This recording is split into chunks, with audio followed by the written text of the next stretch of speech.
Narito ang 3 dahilan kung bakit ayaw ng mga lalaki ipakita sa mga tao kapag sila ay umiiyak.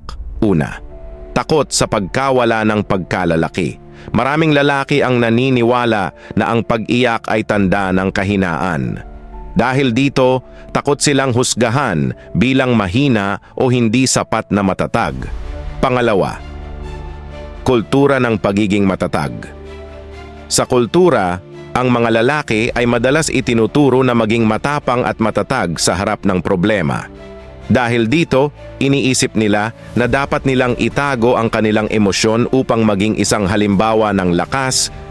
Pangatlo, pag-iwas sa pagiging vulnerable.